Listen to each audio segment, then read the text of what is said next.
আজ ঝাল ঝাল হাঁসের মাংস রান্না করব। যদিও চুই ঝাল হলে অনেক ভালো হতো। আমার কাছে এই মুহূর্তে ছিল না দেখে আমি সেটা স্কিপ করে নিলাম। যদিও হাঁসের মাংস যদি মাটির চুলায় রান্না করা যায় তাহলে অথেন্টিক একটা টেস্ট পাওয়া যায়। I love this. যাই হোক, আমি আমার রান্নাতে ফিরে আসি। কড়াইতে কিছুটা তেল দিয়ে তারপর কিছুটা পেঁয়াজ ভেজে নিয়ে শুধু পেঁয়াজের কাঁচা গন্ধটাই চলে গেলে এখানে আমি বাটা মশলা অ্যাড করে দিয়েছি। বাটা মশলার মধ্যে ছিল আদা বাটা, রসুন বাটা এবং পেঁয়াজ তো কুচি করেই দিয়েছি। তারপর আমি কিছুটা গুঁড়া মশলাও অ্যাড করে দিয়েছিলাম, যেমন জিরা গুঁড়া, ধনিয়া গুঁড়া, মরিচের গুঁড়া, হলুদের গুঁড়া এবং স্বাদ মতো লবণ দিয়ে মশলাটাকে খুব ভালো মতো কষিয়ে নেওয়ার পর যখন মশলা থেকে খুব ভালো মতো তেল ছেড়ে দিয়েছে তারপর আমি এখানে মাংসটাকে অ্যাড করে দিব। এখানে আমি পুরো একটা হাঁসের মাংস দিয়ে দিলাম। এখন মশলার সাথে খুব ভালো মতো নেড়ে চেড়ে কিছুক্ষণ কষিয়ে নেব। এমনভাবে নাড়তে হবে যাতে প্রতিটা মাংসর সাথে মশলা খুব ভালো মতো মিশে যায়।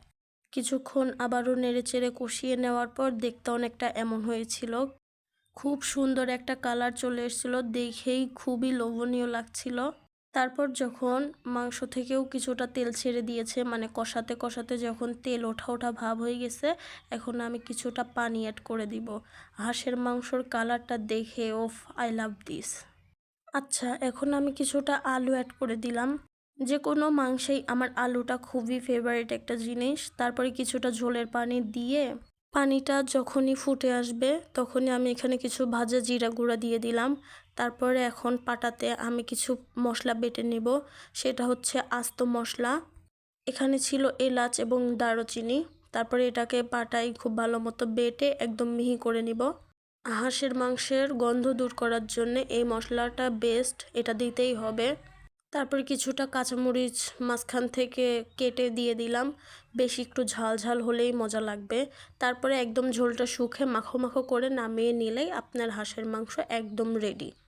তো আজকের ভিডিওটা আমার এই পর্যন্তই। সবাইকে thanks for watching my video and সবাই ভালো থাকবেন। Take care, good bye, tata.